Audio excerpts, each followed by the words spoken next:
Hey y'all. Good morning. Good morning. Good morning. Hey y'all, what's good? Good morning. I see you guys in here. Yes, I see you. I see you. I see you. Somebody said I finally caught a live on time. Good morning, everyone. Hi. Good morning. Good morning. I see you guys. It is hump day, y'all. We're almost there. For those of you that are working hard this week, honey, at work, we are you guys are almost there. I ain't almost nowhere. I'm on vacation this week. Trying to catch up on some things, yes, including rest, because Lord have mercy. Oh, God, my schedule be so full, God. But nevertheless, thank you guys for being here. I see you guys still coming in. Please go ahead and hit that like button as you're coming in, please. We want the numbers to match. We got 123 and 52 likes. Somebody not hitting that button. Somebody not hitting the button. Somebody not hitting the like button. Somebody did not hit the like button. Somebody did not hit the like button. That's like coming to my house and not speaking. Like, that is just so rude. When you hit the like, that's telling me, hey, Caramel, I'm here. Hi. And y'all come into my house and y'all don't speak. Like, that's super rude. I still like you and love you. You know? Yeah. But I still see it for you, I guess. I guess you could still be a guest in my house. And you come in my house and you do not speak. Who raised y'all? Let's talk about it. Who raised you? Let me stop. Who raised you? Who raised you people? They come into my house and not speak. That's just beyond rude. All right, let's go ahead and get our disclaimer. All right. Disclaimer. Okay. Yes, everything said in this video is alleged and in my opinion. Okay. And it is used for entertainment purposes only. All right. Yes, it is. And for fair use, all right? Because we may be showing some videos and stuff today as well, okay? Yeah, somebody said Marlene the drinking machine. Child, she ain't raised me. No, ma'am. I don't wake up on that 13.5. I sure don't. Don't wake up on that 13.5 now. Now, maybe later on in the day. But, yeah, let's get started. Celebrity news is first, all right? What y'all talking about? All right, celebrity news is first, as you guys know. For those of you that don't know, rest in peace, honey, to beloved actor and singer, Mr. Harry Belafonte. Oh my God, y'all. I was kind of sad when I heard about it. I was like, no, it's like we always lose the great ones like every year, y'all. I be like, listen, Mr. Harry Belafonte, honey, has gone on to meet the Lord, baby. Yes, he has. We lost a good one, y'all. These are all the greats that he did a lot of great things. I love me some Harry Belafonte. It's so sad that he passed away. He was a nice looking man back in the day too. That's a picture of him then and now. Okay. He was nice looking back in the day. I was like, okay. And he held up to he was 96 years old, you guys. Mr. Harry Belafonte passed at 96 years old. And still look good, didn't he? Look at that face. He don't look 96. He don't look 96. I said, okay, Mr. Belafonte, on your Benjamin Button out here, okay? On your Benjamin Button out here. So rest in peace to him, baby. He's resting, honey. Oh, Lord. Rest in peace to you, sir. All right, in other news, honey, President Joe Biden is talking about, he's still here with us. He's still here. I see the praying hands. He's still here. Don't nobody get alarmed. President Joe Biden is still with us, okay? He's still with us, and he's saying that he is announcing that he is running, honey, for another term in office. I said, Jesus, Jesus, Jesus. You're the only one that can fix this thing. You're the onlyest one. That's how Wanda would say it. Wanda would say, you're the onlyest one that can fix this thing, Lord. Why? Why is he running again? I mean, granted, I did. I fell for the okie doke, y'all, and I voted for him. I voted to help get him in office. I think it was my vote that probably pushed it, child. I'm going to go on and say that because I'm feeling myself just a little bit. I think it might have been my vote that kind of pushed him on in office and whatnot, because I did vote for him. You know, it was a good look, child. Everybody was glad for him to be in there away from anybody but Trump, okay? Anybody but Trump. But, yeah, child, he released a statement, honey, saying, let's finish the job. I mean, damn. I think you finished. I think we're ready for somebody else now. That's what everybody's saying. That's what everybody's saying. When I went and looked at all the comments, child, where he said he's running again, a lot of people's like, for why? For why and for why come are you still trying to be up in office, sir? When your ass be already in interviews nodding off like he on this bullshit. So tell us what we have to look forward to. Biden, this be his ass over there. Oh yeah, I went fishing yesterday. That's the shit he be on. Now y'all know he's 175 years old. Joe Biden is about 170, maybe 176. Okay, he has aged tremendously since he's been in office. Anyway, okay, I don't know what it is about being the president. Because it did the same thing to Obama, baby. Obama went up in there, you know, he was on his, you know, Obama went up in there looking all good. He was still looking good. But I was starting to see gray hairs and he was looking kind of old. They put some age on him, baby. It put some age on Obama. I was like, not my Obama. Now that's who can run again, okay? I'll vote for Obama again. But Joe Biden, I was just like, yeah, it ain't rubbing me like that. It's not this time. Like, no, I need you to go sit down. You're 176 years old out here, Joe. He said he has 30 years, honey, of political experience. We thank you for your experience, but I think you need to be on the porch thinking about which old folks home your ass want to be in. So because you about to be going up yonder. I mean, that's what the streets are saying. The streets are saying you really about to be going up yonder real soon because you're old. Like, damn, if you falling asleep in interviews and stuff like that, Joe, and talking about shit that ain't even got to do with the damn interview. Okay, tell us about all these satellites, Joe, that we're seeing that's starting to appear now here on Earth. Like, what's going on with that? Well, I was watching E.T. the other day. That's the shit he be on. I was watching E.T. the other day, and it came to me that green eggs and ham taste good on your bread, but you got to put cheese on it. And I'd be like, what? How the hell you in office? Why the hell I vote for you when you on that mess? Green eggs and ham is good if you put cheese on it, but you was watching E.T. the other day. I was like, what the hell, Joe? Like, you don't even try to answer the question. His mind, baby, the Alzheimer's is setting in, Joe. If you're watching my channel, Joe, Alzheimer's is setting in. It's time for you to go ahead on and pack it on up, sir. Pack it on up. Go on and get your toothbrush and all that shit in your bag. Yeah, tell your wife, baby, y'all, what's his name? Jill Biden, whatever her name is, honey. Jill Hill, whatever your name is. I don't care. Help him pack up his stuff. Y'all get on out of there. Okay, go on and get on up out of there. Because y'all ain't making the cut. I can't vote for you no more. Because y'all ain't doing right out here. Joe, you need to sit down, okay? Let's move on, child. Jesus. But yeah, everybody's saying, yeah, no, we're not feeling it. We're not feeling it.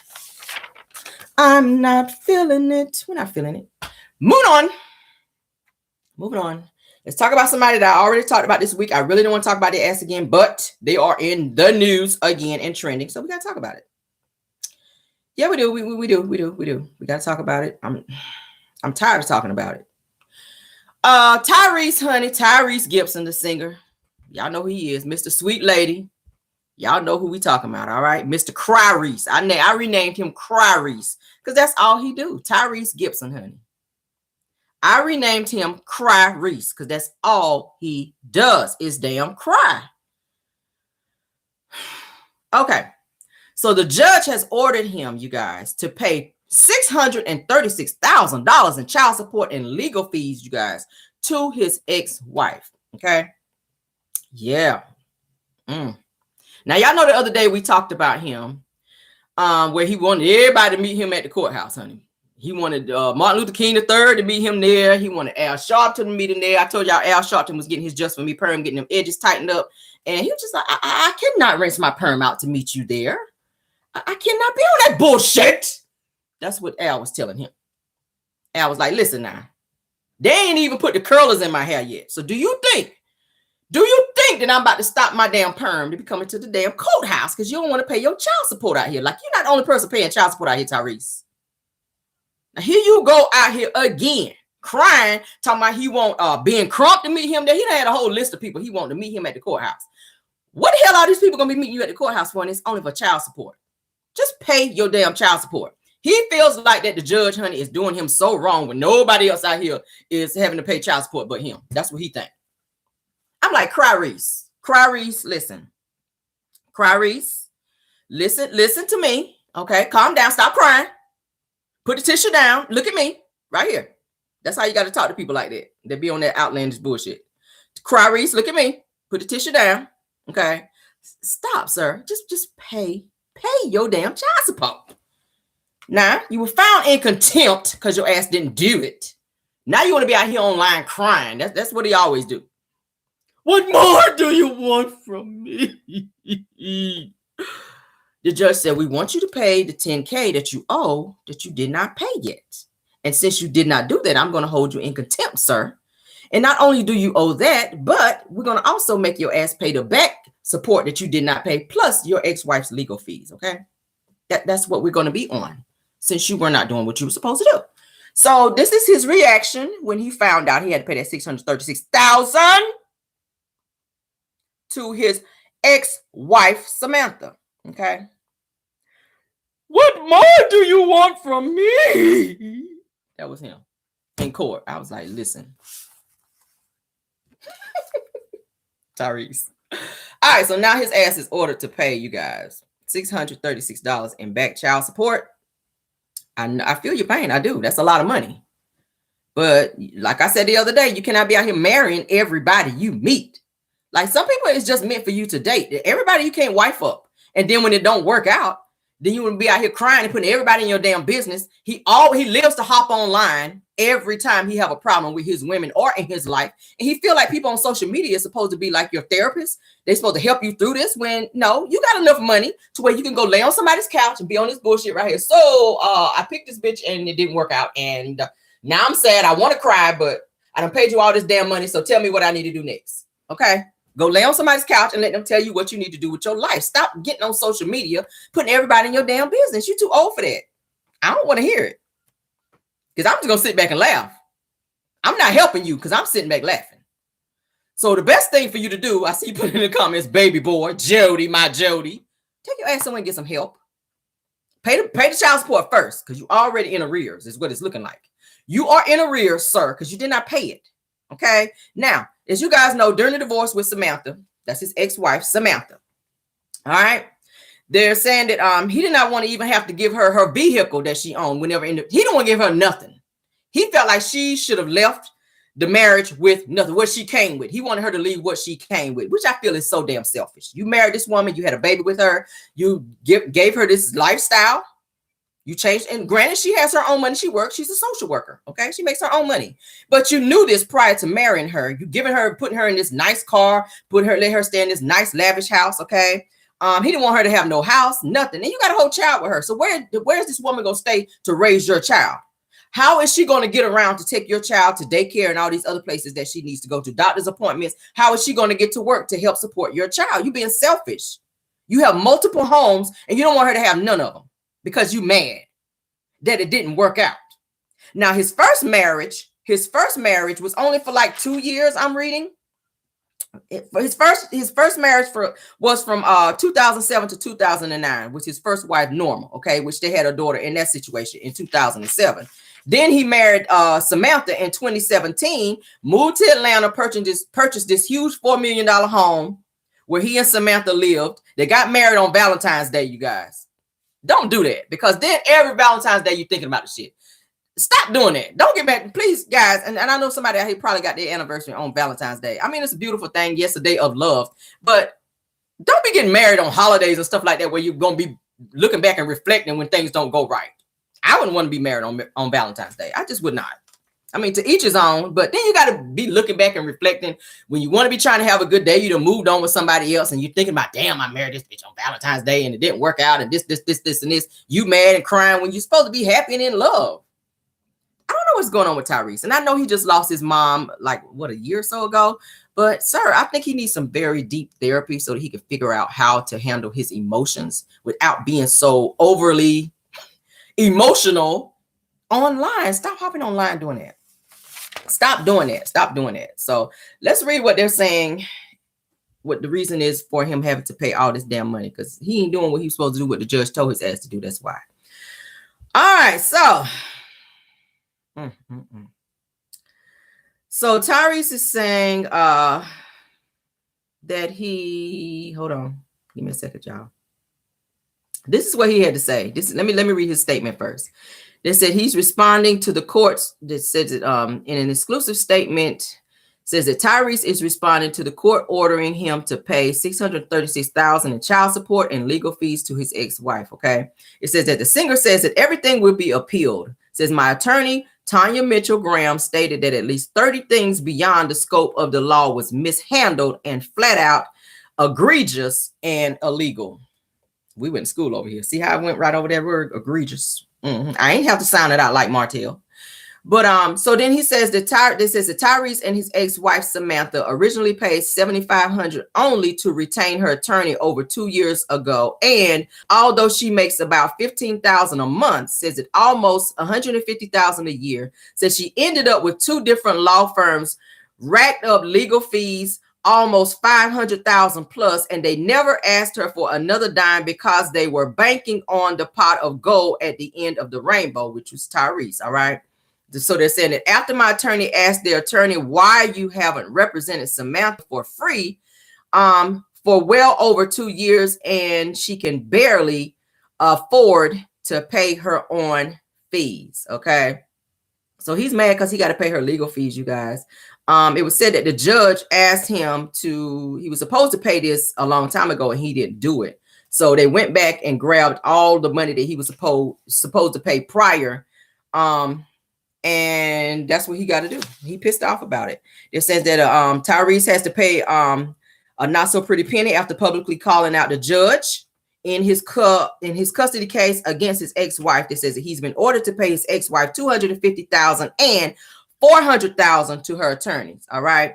So they're saying that recently Tyrese called out Judge Kevin Farmer, accusing him of racism. It says that the ongoing battle has to do with Tyrese refusing to pay the $10K a month in child support to his ex-wife. You can't not just refuse. You can't refuse to just pay it because you feel a way about the judge. There's different ways that you have to handle that. If he ordered you to do that, you have to follow the order. Not paying it only puts you in arrears, and it only makes the judge feel like you're disrespecting him. Then he's going to do what he does accordingly, which is make you have to pay more. He's feeling like, okay, you're going to buck against me and you're going on social media and talking greasy. I got you. Never, ever buck against the person who has the power over you. Obviously, the judge has the power because now you went from having to pay $10K to now you're looking at having to pay $636,000 to this woman. That hit different. I know his ass is crying. I know you crying, snotting. I know you doing all that. You in the fetal position on the floor, baby. You are. I know your stomach hurt. You got the bubble guts. Like everything is wrong with you now that you done been hit with this $636,000. Shit, I would be. But no, all his relationships end in that way. I don't know what it is with him. Tyrese just seems to be very selfish. And not that I know him personally, but just because you have a track record of every single relationship you get in, it goes sour. Even with the girl he's with now. They had a little breakup point and he got on social media and was telling all the business in terms of what was going on, how she pissed him off, the stuff that she was doing to him. Then they wound up getting back together. Now you look stupid because you don't put her business out there and was talking trash about her. Now y'all back together in a good space. Like, dude, stay off social media. Work it out off of social media. The public don't care to hear about your private situations with this girl or your ex-wives. You did the same thing with your first wife. And even when as far as trying to take your daughter, his first daughter, from his first wife to avoid having to pay her. He has an issue. You need to get some therapy. And it's gotten worse since his mother passed away. And I sympathize with the fact that you lost your mother, Tyrese. But sir, you need to get some therapy to figure out what is really going on with you and why you continue to act the way that you do and handle things the way you do. You cannot buck against the judge. At the end of the day, if you were ordered, do what this man telling you to do, because he could have locked your ass up. You want all these I want all the single fathers to meet me at the courthouse. For what? For what? You were ordered to do what all single fathers have to do, is pay child support. That is standard anytime you get a divorce. Some mothers, like Melody, don't ask for you to pay it. But it is standard that you are responsible for half of your child's expenses to take care of your child. Your child had a certain lifestyle. That child needs to have that same lifestyle when he or she is removed from their home. They have to have a place to stay. If you got 4 houses, why not give your ex-wife one of them houses so she can raise your child and have a place to stay versus fighting her? Then she's going to take more than what she was really asking you for in the beginning because you try to play with her. That's all it is. You making it worse. Had you adhered to what you were told in the damn beginning, you would not be in this place. Now you want everybody to stop what they're doing and come to the courthouse to help you fight this fight when you the only one that's fighting. Child support is ordered by what you make. They're not just picking a number out the sky. You have to submit your financials, and so does your ex-wife. Obviously, you are a movie star out here. You got several albums. You going on tour. You got several businesses that you run. You got the money like that. You got way more money than she do as a social worker. So naturally, you're going to pay more money out. That's just how it works. You already have a child. You've been through this before. You know how it works, Tyrese. So why are you making such a big deal out of this? Pay this woman what you owe her, what the judge is telling you. Now, if you want to fight on the back end, get you an attorney and rack up more money that you don't want to pay. That's what it's looking like. You don't want to have to pay. And the more you continue to fight this and fight this and fight this, they're not going to represent you for free. Ask Martell. Not going to be represented for free. So every time you want to hop your ass in court trying to fight, when all you got to do is do what they're telling you to do. I mean, it's simple. It's simple. Damn. It costs money to go to court. You got another movie coming out. I think another Fast and the Furious is coming out now. You about to earn another big check. So you got it. You got it, sir. You can go on tour and make $636,000. You can go on tour and make that back in what, 3 cities? Go do it. Go on tour. In about 3 cities, you can make that $363,000 back. No problem. But you just want to be an asshole about it. Stop going out here getting married and making all these kids. That comes with it. Child support comes with having kids when the situation don't work. Had you and your ex-wife worked it out and stay together, you would not be paying this. But you cannot be selfish in situations, in relationships. And then when it don't work out, you cannot be talking about me, and I. When you're in a relationship, when you're married, it's we. Learn some French. We. Say it with me. We. It's we. When you're married, not I. Okay?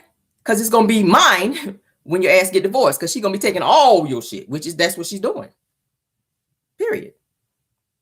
Do what you got to do. Pay your fare. Pay your fare. Let's move on. That's for anybody else watching my channel. Can't be on that selfish bullshit. When you get married, it's a we thing. You're trying to become one. The goal is to be like this. You like this, but the goal is to be like this. Okay, it's got to fit like a glove. And if you got to force it like this here, like OJ was doing when they were trying to get him to put that damn glove on, if you're trying to force it, ain't gonna work. The problem with Tyrese is you keep being unequally yoked with everybody that you meet. Just because they got a big butt, just because they got a pretty face and long hair down their back, it's more than that. You got to meet somebody with substance. You got to meet somebody because he likes to be on this, and ain't nothing wrong with being on the God thing. Well, pray about it. He's always talking about God, and that's a great thing. Pray about it. Pray about it and wait for him to say, hey, that's the one. He will tell you. He'll tell you. You'll know. You'll feel it when you know it's the one. But stop just grabbing somebody because they're pretty and they're going to look good on your arm in pictures. And, they know how to throw that thing back. It's some good women out there. The one. If she's the one, she can throw that thing back like she's supposed to. But you're just picking the wrong one because you're tired of being by yourself. Tyrese don't want to be by himself. You jump right out of one situation, right into another one. You haven't healed over here. Then you're over here taking all your damage to the next person. All your baggage that you had over here, you done took it over here. And now you're fighting with this person because you haven't dealt with what was over here. Now they got to deal with your bullshit over here because you unhappy. You still trying to live in the past. You still got issues from over here. It's a lot. Y'all know what I'm trying to say. Ain't nobody got time for that, y'all. It's time to grow up. Tyrese, it's time to grow up and stop this mess. Now, he probably going to marry this new woman right now that he with. He probably going to marry her, and it's going to be some more mess. And the saga continues. But Godspeed to you, sir, okay? And I mean speed, because if you don't pay that money, your ass going to be locked up, period. And you're going to be sitting in jail singing, just like R. Kelly's ass doing concerts in jail and singing for damn honey buns, okay? You better ask R. Kelly. He in there singing for honey buns. He's singing for honey buns. Don't nobody want to be singing for no damn honey buns and Klondike bars and peanut butter cookies. Singing for commissary around here. Okay, keep it up. Don't pay that money. You tried to not pay that 10K, now you got to pay more. Now your ass going to be singing for a honey bun. Mm-hmm. You're going to be sitting there booed up with Big Bubba singing Sweet Lady. With his arm throwed around your ass. You ain't got no hair. You don't get no braids. They going to be rubbing on that bald head. Sweet lady, would you be mine? Sweet love for a lifetime. I'll be there when y'all know the song.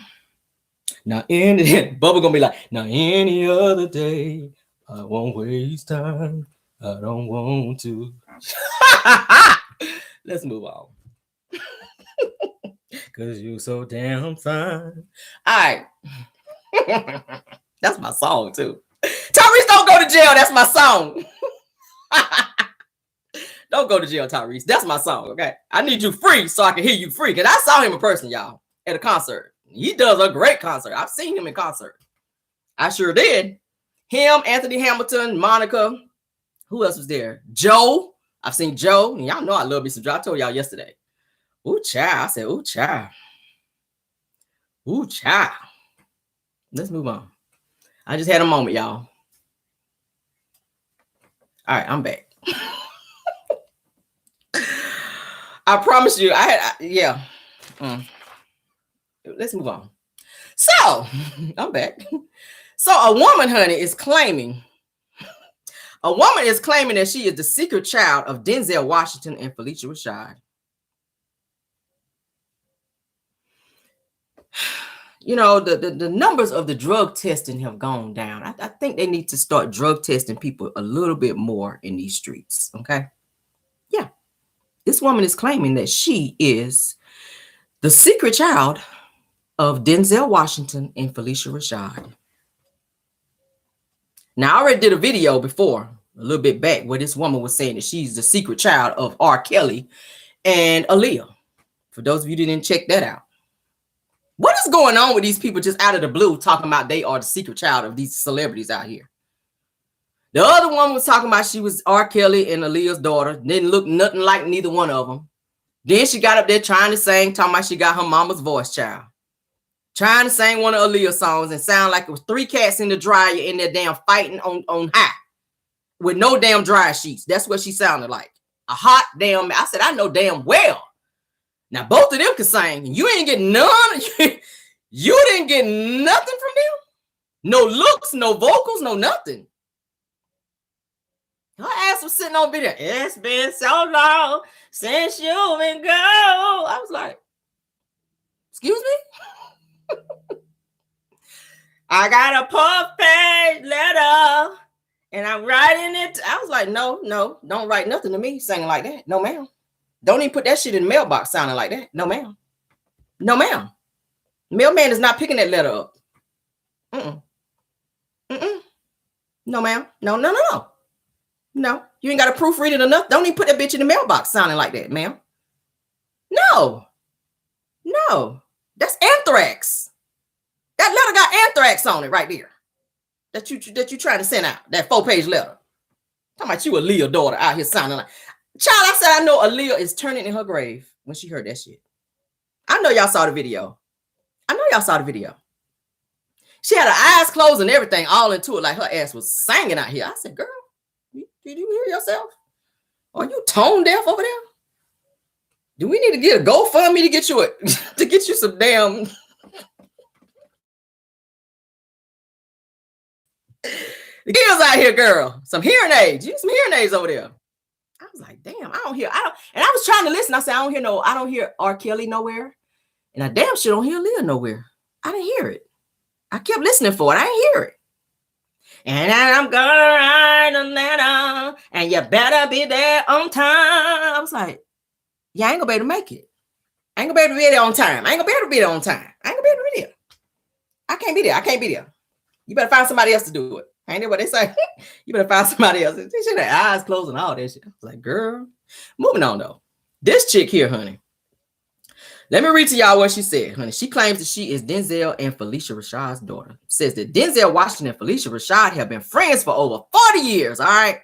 They said that both actors developed their craft in New York City during the 1980s, okay, and the two developed a lifelong bond. They said, but could their relationship have been more than just a friendship, okay? It says that it's been confirmed that a Memphis woman named Trina is claiming to be the secret love child of Felicia and Denzel. It says that the woman who bears a striking resemblance to Denzel Washington explained that she was conceived during the 1980s, just before the two became international stars. I'm gonna show y'all a picture and y'all tell me in a few minutes. All right. It says that Trina says that once she was born, that Felicia's family decided to hide her pregnancy and give the baby to an aunt to raise. All right. It says that Trina says that she now wants to come clear about the celebrity parents so that her children can know where they come from. Okay.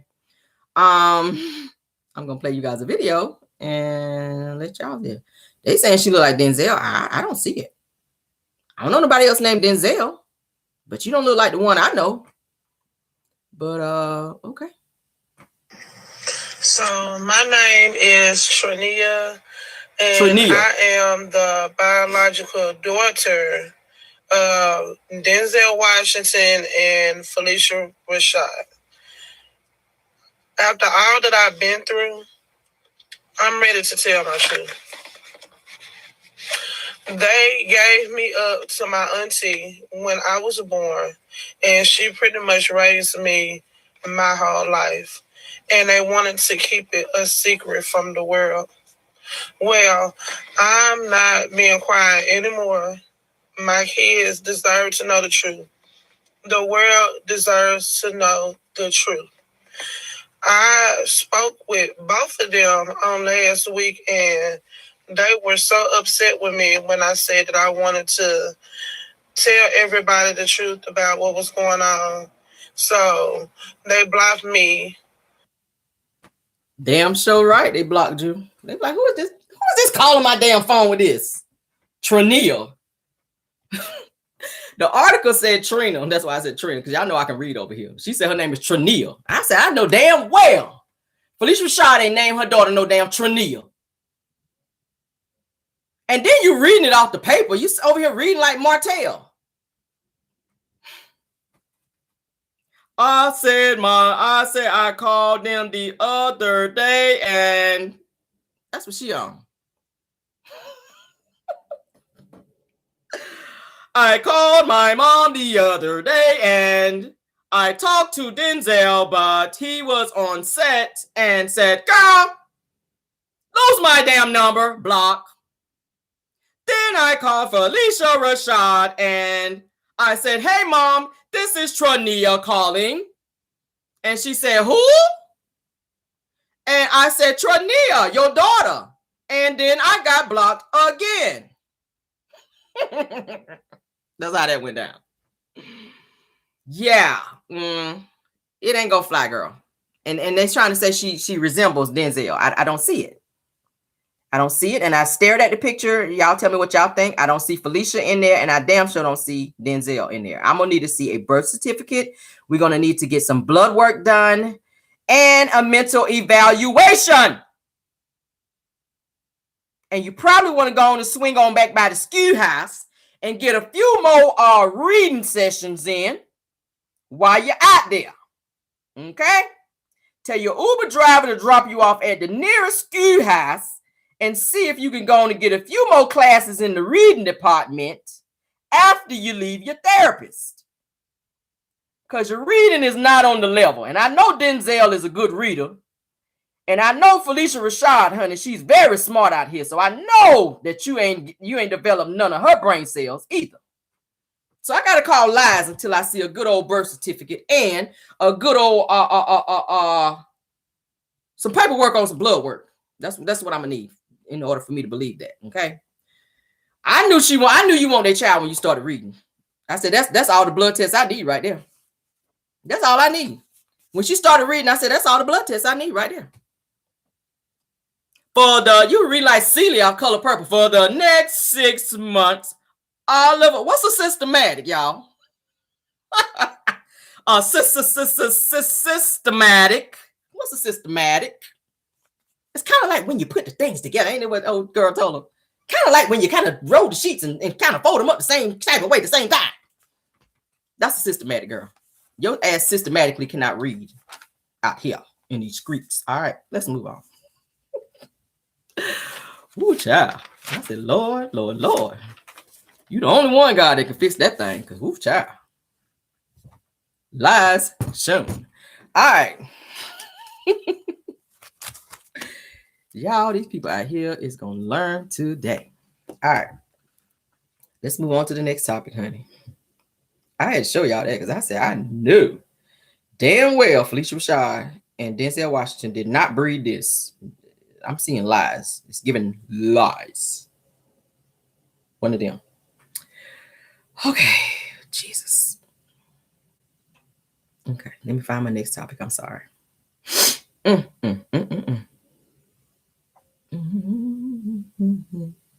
I want to talk about that? You know what, guys? I always do all these damn topics, and then I be like, I'm going to save it. That's going to be for tomorrow. Yeah, that's going to be for tomorrow. All right, let's move on. One of my favorite R&B artists, we're going to talk about her, because when I heard about this, I was like, no, because we already lost one, and I don't want to lose another one, all right? One of my favorite R&B artists, Toni Braxton. Let's talk about her this morning. Okay, she reveals that she underwent emergency heart surgery due to lupus complications, you guys.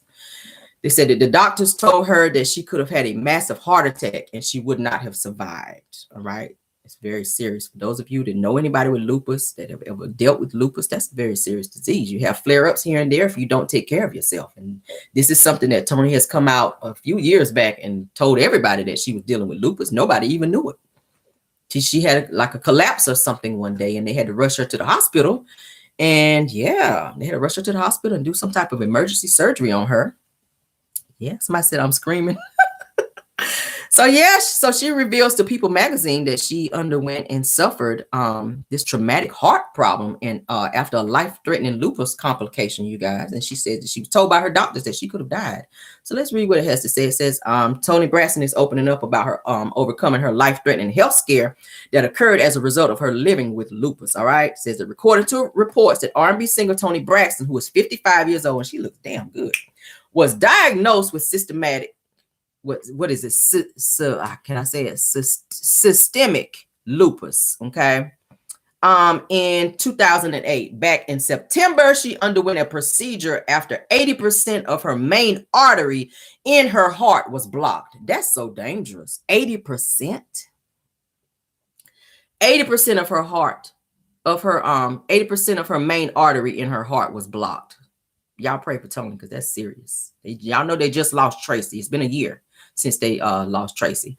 But it says, for those unaware, it says that lupus is an autoimmune disease in which the body's immune system makes healthy tissue as foreign invaders and attacks them rather than targeting the bad bacteria and viruses. Okay, it says that it causes inflammation and can affect the joints, skin, kidneys, blood cells, brain, heart, and lungs. Okay, for those of you that are not up on what lupus does. Okay, so it says in a new interview that Toni Braxton admitted that although she's been hospitalized from the disease numerous times, that she didn't stay on top of her routine urine and blood tests to assess how the lupus is affecting her organs. All right, says that she also went on to recall, says, I kept putting it off thinking, oh, I'm fine, I'll be okay. She says, but my doctors were persistent and I went to get tested in the last week of September. She says, I did a specialized test and they looked at my heart and saw some abnormalities. Okay. She says, I found out that I needed a coronary stent. She says, my left main coronary artery was 80% blocked. And the doctors told me that I could have had a massive heart attack and I would not have survived. So had she not gone into the doctor when she did after putting things off, y'all know she was during that time on tour, recording, all that, she could have passed away, which would have been sad because damn, like I said, we just lost Tracy Braxton. I'm still stunned by that because I love me some Tracy Braxton. It says that it was a traumatic moment for me. She says, I was in shock. I remember that day because my chest was aching often. She says it was hurting. She says, and I just thought that it was just sad because unfortunately my sister Tracy Braxton had just passed, and I thought, wow, I'm really aching in my heart for my sister. And come to find out, of course, I was sad about my sister, but I was also having an underlying health issue. So she thought it was heartbreak. And she thought that she was grieving, but it was really something going on with her. She says that it was my body talking to me, telling me something was not quite right. So reportedly, they said that Toni had an emergency surgery 2 days after her screenings, and a stent, which is a tube that helps keep the passageway open, was inserted in her heart, and the singer was hospitalized for a few days as she recovered. So they're saying that despite the scary circumstances that Toni shared, that she's ultimately grateful that the issue did not lead to a fatal heart attack. I'm glad as well. I'm glad as well. That would have been a lot on her mom. They are still trying to get over the fact that they lost Tracy. I was shocked as hell. I knew Tracy was sick. Okay. I talked to Tawanda. Y'all know Toni Braxton. Okay. I communicate to Toni Braxton. Cool as hell. But anyway, yeah, I was shocked as hell when I found out that Tracy had passed away. I knew that she was sick. I had seen pictures where her weight had dropped down to like almost nothing. Because y'all know when y'all saw her on the show, the Braxton Family Values, Tracy was always the more chunkier one. And they used to kind of talk about her and her weight. You need to lose weight Tamar was always so damn rude, talking about the weight and all that. And even Toni was telling her that she needed to kind of trim down because she was starting to get into, performing with the girls. And they, you have to look the part when you're on stage. So Tracy started losing that weight, but then she found out that she had cancer, which I thought was so sad. And it took her out so fast. So I'm glad that Toni actually went to the doctor when she did and found out that this was going on with her heart, having an 80% block where they had to put that stent in there and pretty much save her life. That would have been a lot on her mom to lose 2 daughters back to back like that. Because you cannot play, baby, with health. Don't be putting stuff off. If you have an inkling that something is going on in your body and it don't feel right, go get it checked out. Make sure you got some good insurance, honey, where you can go to the doctor. Get your regular checkups, okay? I loved me some Tracy Braxton too, baby. That thing hurt me. I ain't even gonna lie. My eyes do, and I ain't even a crier. My eyes started watering up, and I was like, oh my God. That thing hit me like a ton of bricks. I was like, what? And they are still dealing with that. I love me some Tracy Braxton. She was the fun one out of all the girls, and I love them all. I even like Tamar, but I have to take her ass in doses because she is team too damn much. But Tracy Braxton, baby, when she died, I was just like, ooh, Lord. And I feel y'all pain, honey. But yeah, so women, y'all, yes, go to the doctor. Back to what I was saying, because that's a serious thing. Go to the doctor, get your regular checkups, get your mammograms, get your pap smears, all the things that you have to get, on a regular basis. Make sure you get those things checked out. Get regular blood work done, all that. If you're dealing with high blood pressure, make sure you're taking your medicine and all that, because it only just takes one thing. And you're not feeling so well, go get it checked out, because it could be something that's very serious. Don't underestimate your body and what's going on with you. Okay. Toni she felt like she could still keep going on. And had she probably waited another day or so, she probably would not be here. So thank God that she went and got that checked out, and she's still here with us and still looking flawless. Toni does not look 55. When I tell you, baby, she keeping her body up, she looks amazing. So shout out to Toni, honey, for doing what she is doing. I'm glad that she ain't with Birdman no more, because that was not a good look either. I don't know what the hell was going on with that, baby. Maybe maybe he's putting that on her ass. I don't know. Y'all know what that is. He putting that bird on her ass. I was shocked when she was dating Birdman too. I was a little shocked. Like, Toni, what the hell are you doing, Birdman?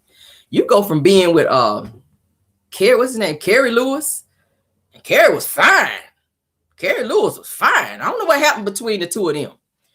But you went from Carrie Lewis to Birdman. I was like, what the hell with all these tattoos all over your face? And ain't nothing about Birdman fine to me. I'm sorry. Anybody, and I like a little thug in my man too, but that was too much for me. I like a little thug in my man, but I don't want no tattoos all on your face. Like, I don't even want a man with dreadlocks. That don't appease me at all. But I don't know, child. Child, do what you gotta do out here, Toni. But let's move on.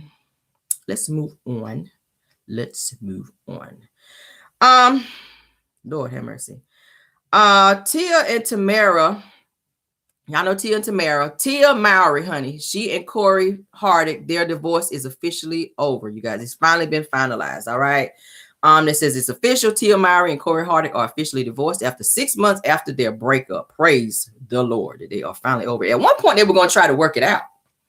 At one point, they were going to try to reconcile and get back together. At one point, Tia was seen still wearing her ring. He was still coming over there for Christmas, hanging out with the kids. They were seen kind of hugged up a little bit. I was like, okay. I was kind of holding out hope. I wanted to see them work it out.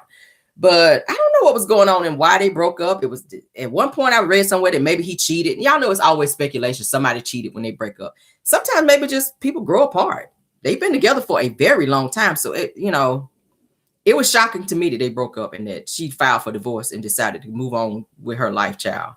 I don't know what it is. Corey just seems like, I don't know. Obviously, he was the damn problem. But this is what it's saying. They said that it's official that Tia Mowry is a single woman after her divorce from now ex-husband Corey Hardick.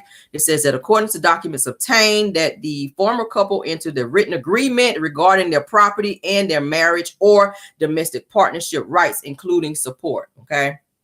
So they're saying as far as their custody agreement goes, that the pair who share 2 children have upheld their previous arrangement.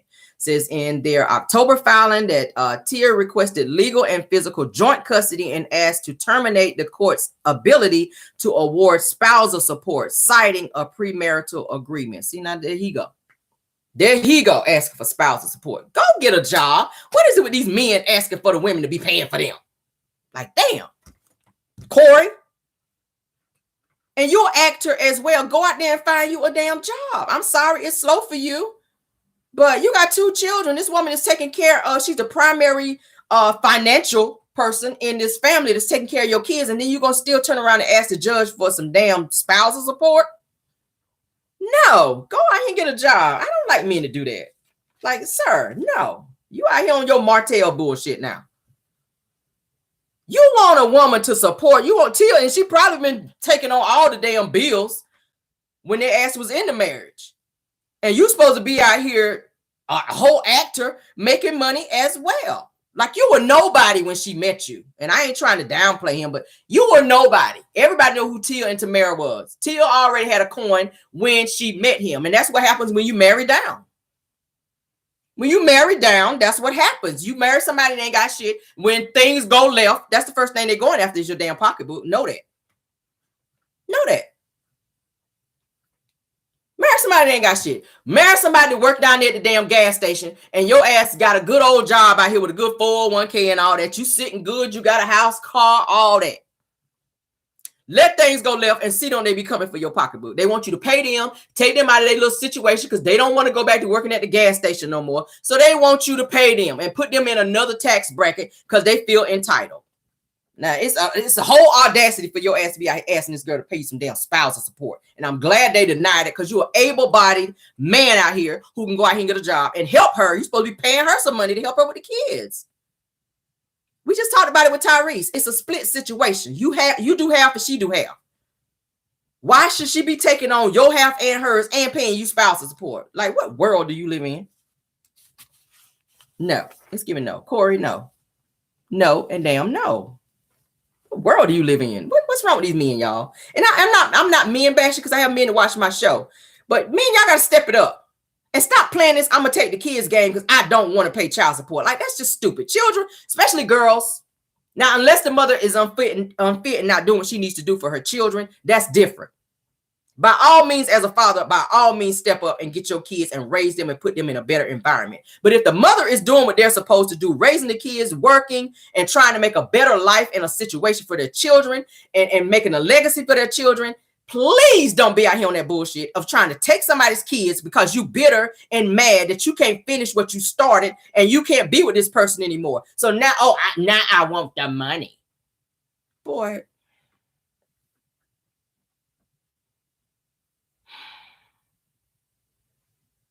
That's all I got for him. Okay, that's all I got for him. I'm so tired of that. Like, damn, grow up. Get a job. Move the hell on. And figure out what's going on with you. Figure out what's going on with you. I'm sorry they ain't calling you in Hollywood for no jobs. Okay? I'm sorry. You might need to go and get you a 9-to-5 in the meantime so that you can support yourself and help Tia with these kids. You got 2 of them. Just because y'all not together no more, they still got to eat. They still need clothes. They still have to go to school. They still got to have this, and this. Extracurricular activities that go into it as well because they're children. The same lifestyle that they had when you and Tia were together is the same lifestyle that they should be able to have now. That don't change because you decide you don't want to be in the home no more and that y'all are divorced. The kids did not ask for y'all to be divorced. That was a decision y'all made. So the least you can do is give them what they deserve and be great parents and not being bitter and trying to take money out of their mouths. When you take it from Tia, you take it from your kids, period. Martell, you the same way. When you take it from Mel, you take it from your kids. Tyrese, when you take it from and don't want to help support your ex-wife, you are taking from your kids.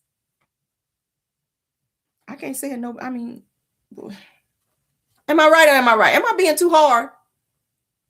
Y'all say it in chat. Am I being too hard? Am I talking right or am I talking right? I mean, damn. It's simple. It's a no-brainer. Stop this mess. Let's move on. All right, so Tamika Scott, honey, she gets emotional. I'm about sick of them. I'm sick of her and I'm sick of her. And I love them. I love them down to the ground, baby. But I'm sick and tired of hearing about this situation between Tamika Scott and LaToxic Scott over this situation with this money. Either you're going to take her ass to court and sue her and get this money back, or y'all going to let it go. The show is over. We are on to something else, like on period. We are tired of talking about this shit, for real. Either you're going to sue her, get the money back. You ain't going to talk to her no more. Let her continue to block your number and y'all damn move on. You don't want her ass in the group? Fine. We, the viewers, the fans, we are tired of talking about it. So they're saying that Tamika Scott gets emotional, okay, over her relationship with her sister, Tisha Scott. She says that I want the best for her and I want her to love herself and don't let nobody stop you from being who you are. That was a direct dig at Rocky. All right. This is what she said. Before we dive into the music, we must address the elephant in the room. Because your sister Tisha Scott recently appeared on our show as well, and this is what she had to say. So take a look. Oh Lord, it's not even about the $30,000. It's about having my sister back. Like, I'll give you that. But at the end of the day, you need to talk to me. I want to hear from somebody. You're talking to everybody else outside of me. Talk to me. Okay, now I want to share this because you and I just saw each other last week, and I had to come to you.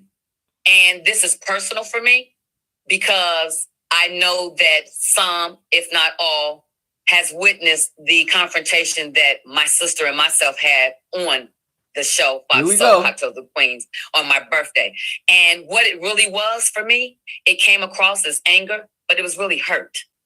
And the hurt is what allowed the tears to come and me to point the finger. But my family, my friends, and being out of town with a special friend, when I woke up in tears and she said, you are the sister, you're the older sister.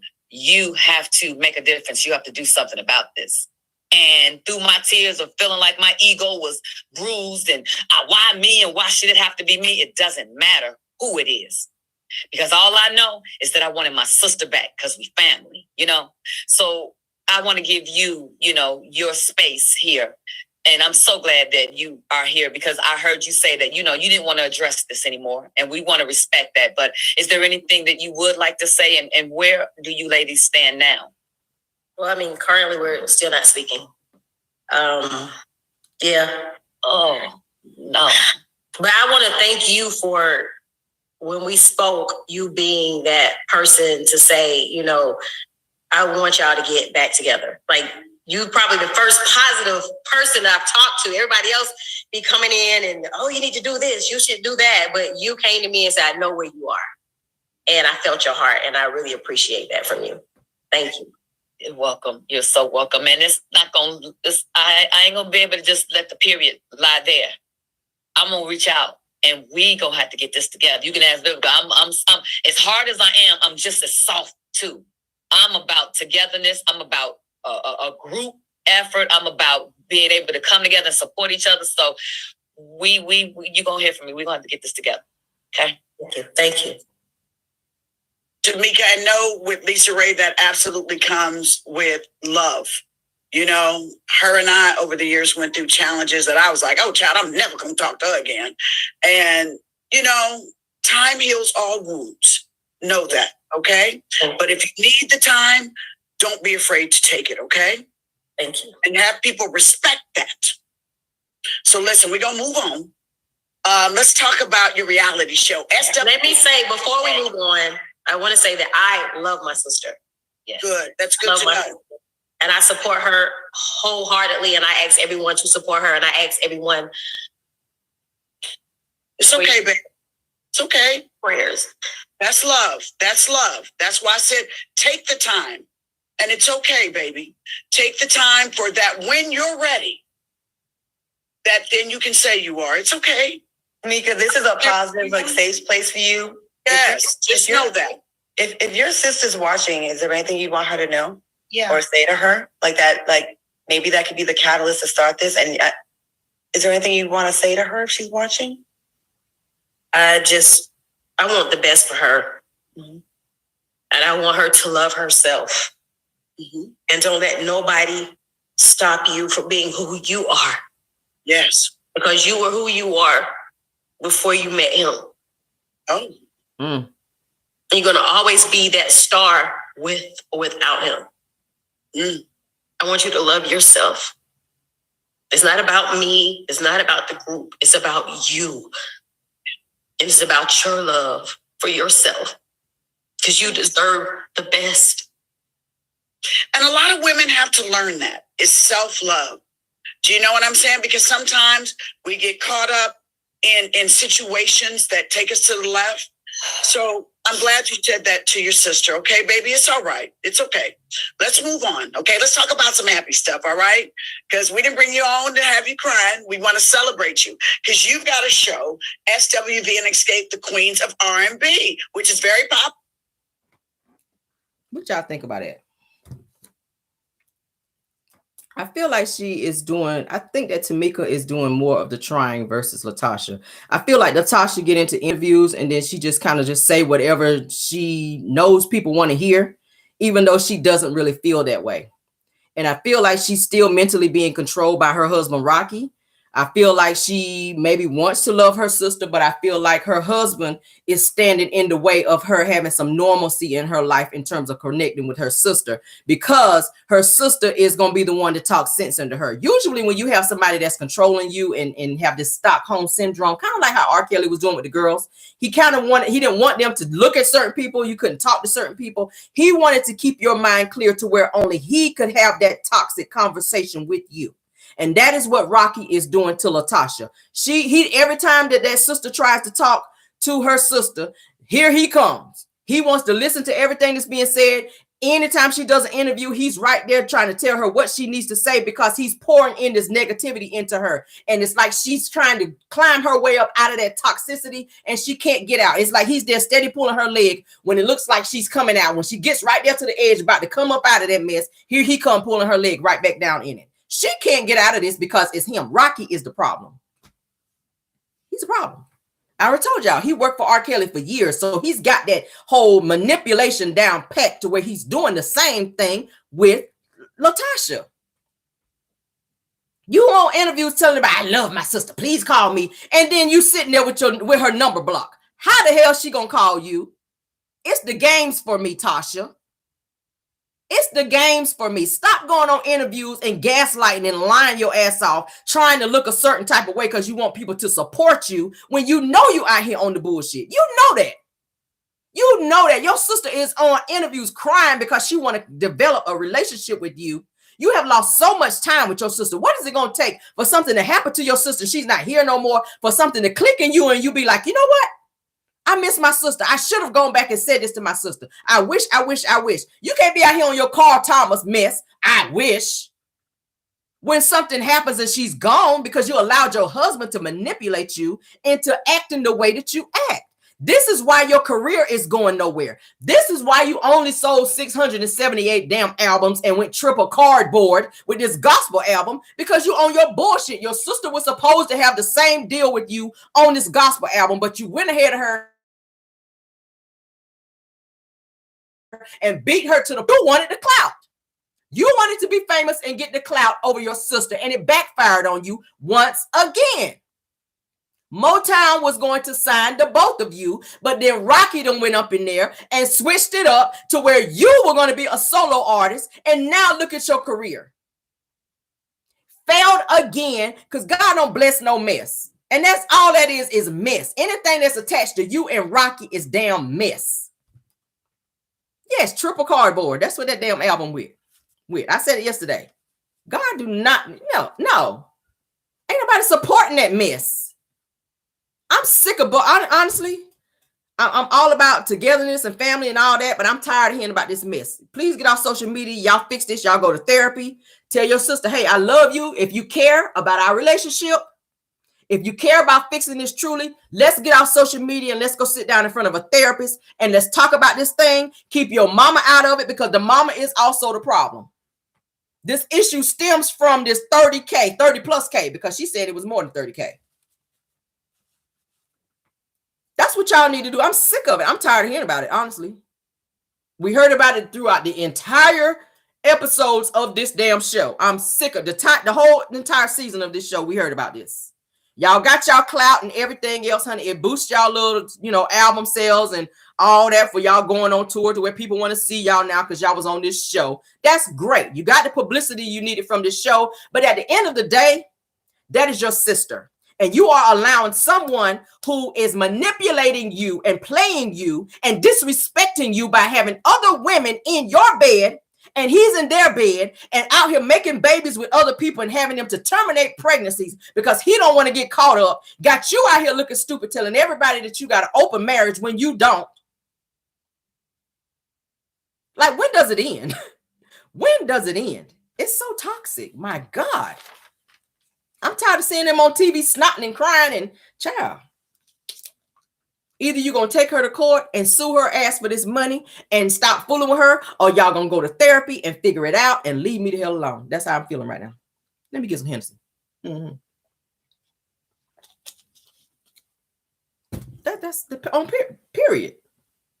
We'll put a period there. That's all I got to say about it. That's all I got to say with that. Let's move on to the next topic, okay? Child, that's some hot mess. That's some trash right there. That sister, that Tisha Scott, and I don't like calling people that, but baby, you trash. You are trash. You trash, ma'am. You need some serious shock therapy. I don't think just regular therapy. I think she needs shock therapy. Put some current to her ass to bring her back to reality. Because girl, you is out here like a whole zombie. Rocky got you like a zombie. He got you like a whole zombie out here, to where you don't see any reality but the reality that he give you. Whatever he tell you, that's law. And that's the same way R. Kelly had them girls, the way they had to walk with their head down. They couldn't look at people. They couldn't talk to people. Ain't no telling what's going on in that damn house. And I'll say allegedly. Ain't no telling what's going on in that house over there with Latasha and that boy, with Rocky. Because I'm telling you, he has the same mentality as R. Kelly. That shit is so sad. It's sad. It's sad. Excuse me, y'all. It's sad. All right, so let's talk about Tisha Scott, honey, and her obsession with Melody Holt, honey. Melody Cherie. Child, let's back up. No, ma'am, we're not going to do that today. Melody Cherie. Mel, if you watch my channel, I'm sorry, baby. Melody Cherie Rogers, because that's what she about to be, honey, after this whole court custody case. So as you guys know, I feel like, and it's my opinion, Wanda, if you watching my channel, yes, I said it. We are talking about Tisha today and her obsession with Melody. And she is very much so obsessed with Melody. Okay? She don't like Melody, but she watching her in everything that she does. Okay? Say, yeah, get her. Y'all live for that, don't you? I think I did okay over there on Anthony Loftus' page. I made my point with her. But we're going to still talk about it because she do watch our channel. She get mad whenever we talking about Tisha. But your daughter's on a national platform. So she is open to scrutiny. And anything that we have to say about her, that is what it is. If she don't like it, get off TV. You ain't doing nothing anyway. You ain't doing nothing no way. You ain't got no office now. Marceau done kicked you out the company.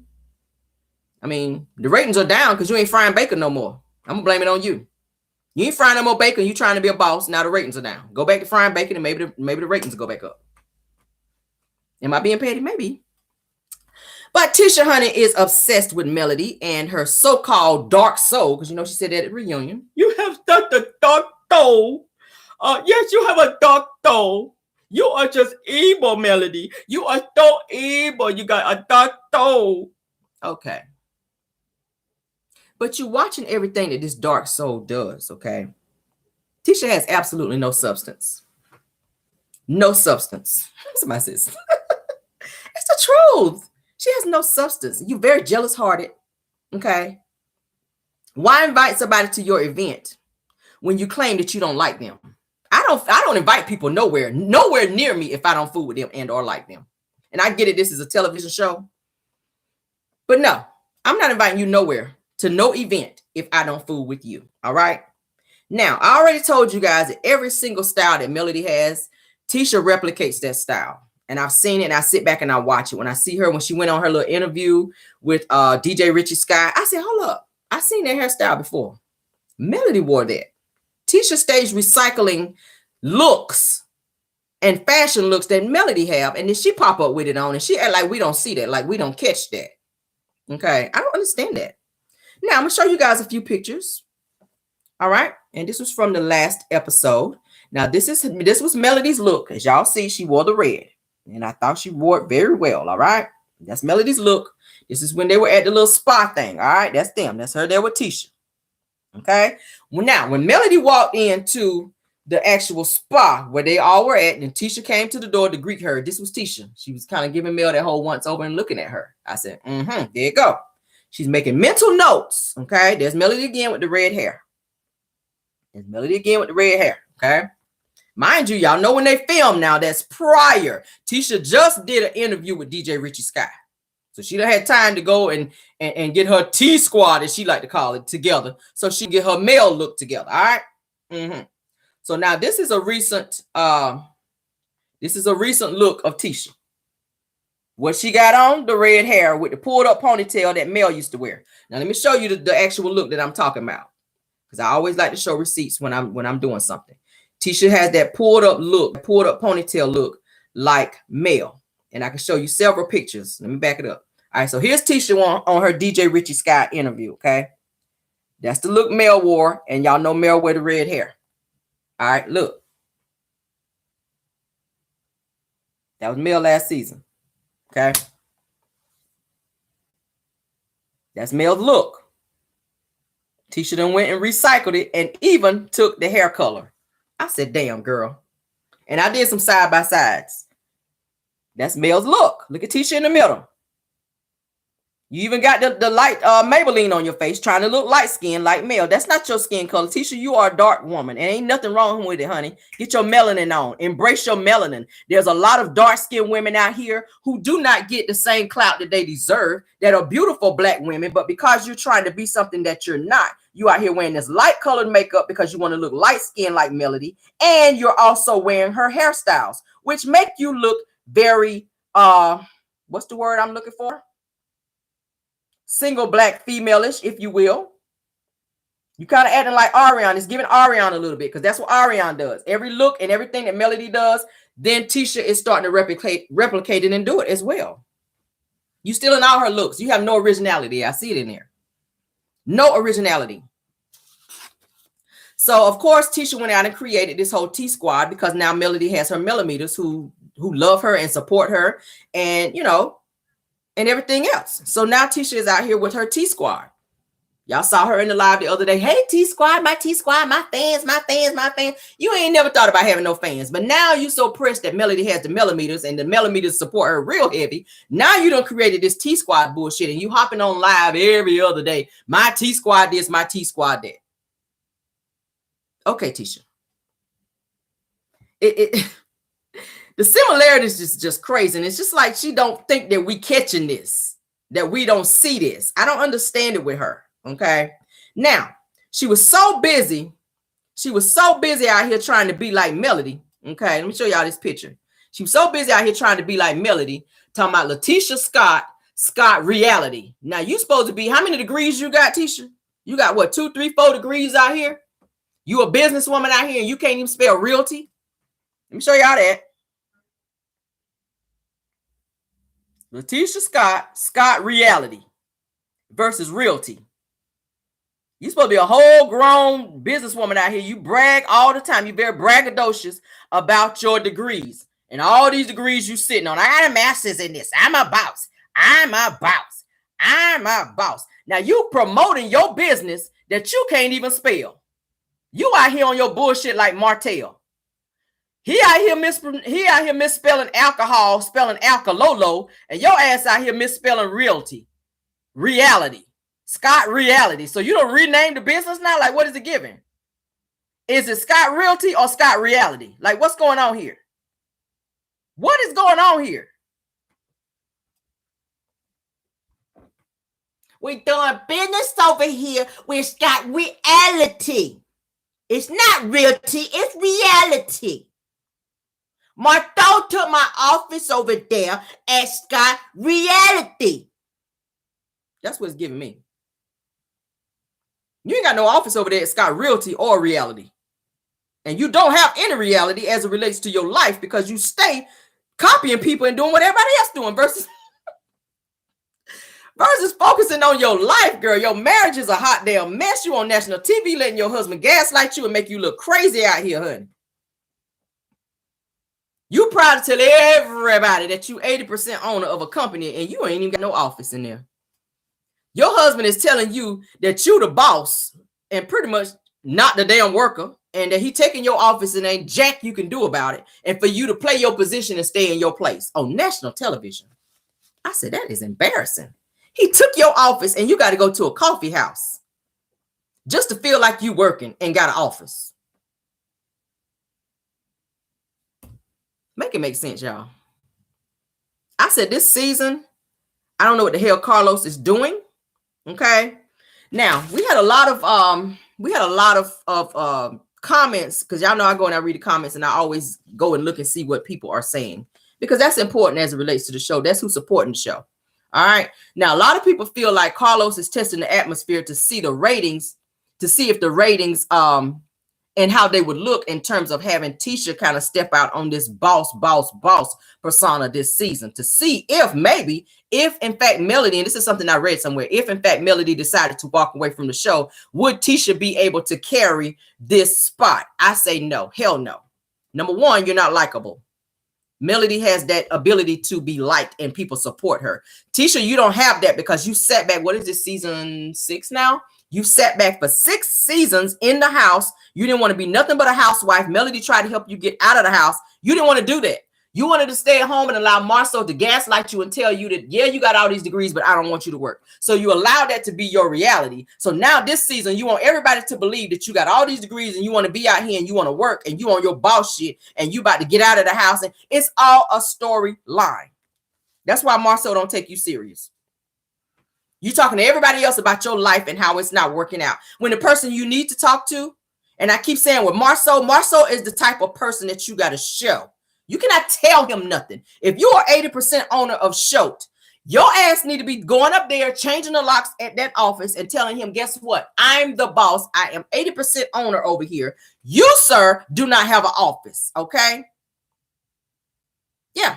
He's saying he the CEO. She's saying that she is the boss. She's the owner of the company. So, and my from my perspective, if I could say so, I don't feel like you putting your foot down enough with Marceau. Marceau knows that he can run over you, Tisha, because you don't put your foot down when it comes to him. But you have all this energy and you clapping and doing this here. You mean it with everybody else, but not so much with him. What's going on over there in that household? Because you were real haughty on at the reunion. Marceau, no, I don't play that. He know how I get down. Do he? Because I didn't see that energy when you sat at that table on this past episode and was telling him that you are the boss and 80% and the owner of this company. He pretty much shot you down on that situation and was like, I don't give a hot damn. Play your position. I'm the CEO and this is how it's going to go, and no, you don't get your office back. He don't give a damn. He don't care. You, ma'am, are being used because you got the credit and the credentials. So he is going to piggyback off you because that's what them Scott brothers do. And I'm going to say it right here on my channel. Do I care? No, I don't, because it's the damn truth. Maurice is doing the same thing with Kimmy. Period.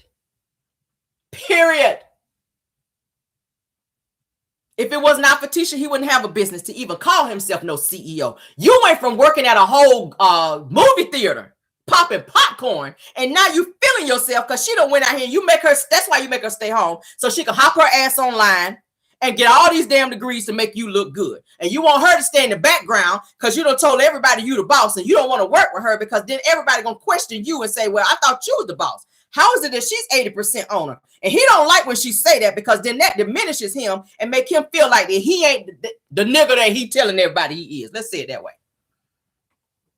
That's all it is. That's all it is. You letting him play in your face. And I said it the other day, Martell would have never played with Mel like that. Now, he was on his bullshit, but I bet you Melody did not allow him to play with her face when it came to Holt & Holt. Not as hard as she worked to build that business and get it to where it was. She was not about to let Martell. Now, she's, hey, you going to go out here and slang some slong, but bitch, you're not going to go over here and play with Holt & Holt. That's what you will not do.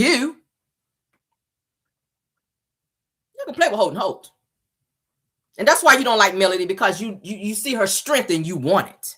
That's why you asked her when y'all went to Destin, Florida, how is it that you do this? How is it that you divorced and you moved on? You want to know because you see her. You want to be her so bad.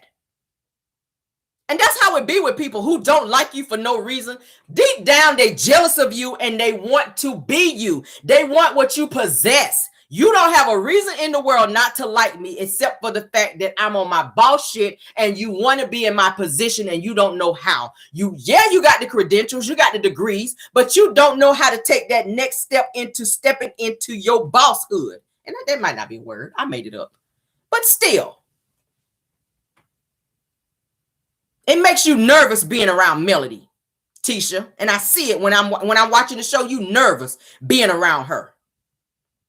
She's nervous being around Melody because Melody possesses a certain aura about her to where Tisha kind of looks at her and she's like, you know what? Oh, shit. I got to tone it down when Mel come in the room because that's a real boss right there. Yeah. You be popping. But when Mel walk in the room, that's why when she was so mesmerized when they were sitting in a little coffee shop and Mel called on Kimmy's phone to talk to Kimmy, Tisha just sat there like this. She was mesmerized just by Mel being on the phone. Her presence on the phone was mesmerizing to her. She low-key loves herself some Mel, but she will never say it. She will never say it because she's jealous of her. And Wanda don't like for us to say it, but facts is facts. It's the same shit with Stormy. They are jealous of this girl. So now Carlos King, in his crazy mind, thought it was such a great idea to push her out front to make her appear to be this boss. And Tisha just don't have it. Certain people have it and then certain people just don't have it. Either you possess it or you don't. Certain things cannot be taught to you. You grow up you can go to school all the years you want to go to school. You can get all the credentials and take all the classes that you want to take. But you got to have that it factor to make you be that boss. Some people just have it.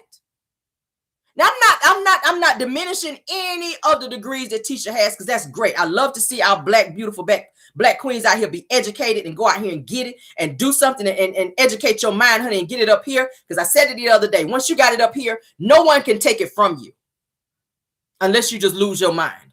No one can take it from you once you get it up here. But you can have all the degrees in the world. But baby, if you don't have that it factor about you, it goes nowhere. If you cannot orchestrate it, you cannot go nowhere. And that is the problem I have with Tisha. You are very braggadocious, but you don't know how to put one foot in front of the other and show and prove. Anybody can say they're doing something out here. I can sit in this chair and keep saying every day, I'm going to do this, I'm going to do this, I'm going to do this. But if I don't get my ass out of the chair and get out here and find a way to do it and start putting one foot in front of the other and making some effort to do it, then it's just all null and void. So this particular season, Carlos is pushing Tisha to be further in the front to make herself appear to be the boss because he wants her to appear likable because now he's trying to pit Tisha against Melody. There's no comparison. There's no comparison. You are putting a chihuahua against a pit bull. Melody is a pit bull in these streets when it comes to business. She stay winning. She stay winning. Who in their right mind can go through what this woman went through with Martell and come out like she came out? Tisha, it would make her lose her mind. If Marceau walk out that door right now, Tisha would lose her mind. She will not know what to do next. Because she's just that mentally wrapped in to where she don't know the next step. That's why she asked Melody, how do you do it? What do you do to do this? She's trying to get some nuggets along the way. Melody saw it. And she told her, you know, I keep putting one foot in front of the other. I do this, and this. She tried to help you get out of that house. Marceau pulled her back in. Like, you looking like you about to be too free. Let me pull you back. Men like that want control over their woman, don't like to see you put one foot in front of the other and try to be a boss. He don't like it because it makes him look like he ain't the boss. Marceau done went all over town telling his pick-me's and everybody else he's a boss. I got this company. I got show and I own black. I. He's telling it that he do it. Not the fact that your wife went out here and sat on her damn laptop taking all these classes to get the credentials and got all these damn loans in her name, that ran her credit up to make you look good. And you tell her, you tell the world on national television, that's my wife, but I don't ever want to work with her. But you want to work with them credentials. You want her credit when you're ready to go out here and start another business. You want her to go run. What's your social security number again? You want her to run that credit. I bet you the car you driving in is in her name. I bet you that. And let's dial it on back even further. The both of them had nothing prior to being on this show. You was driving Melody's car because y'all car was broke down. You was living in Melody's house because you had nowhere else to go. Marceau didn't have a job because he got fired at the damn movie theater down there. Y'all were struggling. So Melody and Martell went to Melody on your behalf and asked, could Melody help you guys? Because y'all were friends to them at the time. And Melody, in her good heart, put her heart out on the line to help you guys. And then you turn around and give your ass to kiss. So now you don't even like her. This the same person you say got a black heart, a dark soul. Was her heart and her soul so dark when you had nowhere to live with your children? Was her heart dark when she gave her own personal car to you to drive because your car was broke down? People forget where they come from sometimes. You got to remind people sometimes where they come from. Sometimes you got to do that. It's not that you're throwing it in their face that I did this for you, I did this for you. But when a person continue to diminish what you do for them, when you stuck your neck out, I don't like nobody driving my car. Let me just put that out there. I don't like nobody driving my car. That's my car. I don't want you driving my car. But if I see you are in need and I bend over backwards and I give you something that you know I don't want nobody driving because I don't want to see you out without, then respect me as such and the fact that I sacrificed so that you can come up and have something in life. Then you turn around and say, no, I don't owe her a thank you. Bullshit. You wouldn't have no heels on the bottom of your damn shoes because everywhere you went, you would be walking. But because she bent over backwards as a friend, that's what a true friend does. When you don't have nothing and they deny themselves so that they can help you come out of your destitute place, because that's where you were, so that you can even put boss on the front of your name. You couldn't put boss on the front of your name prior to Schultz. Schultz is two names put together, Scott and Holt. Had it not been for Melody starting the business, you could not be out here flexing and leasing cars and living in your broke down house and on national television trying to make everybody believe that you got all these jobs lined up to do when your ass ain't got none. And that's on period. Stay lying and flexing. All these jobs he done. I got an old folks home I got coming up. I'm about to be building a warehouse. I'm about to be over here building a hotel. I got too much stuff to be going on, Tisha. I'm too busy. Really? Okay. Yeah. Well, let's go back to it. Tisha, how are you 80% owner of a business and allow your husband to punk you down on national television and tell you to play your role when your role is the boss? You got a worker telling the boss what to do.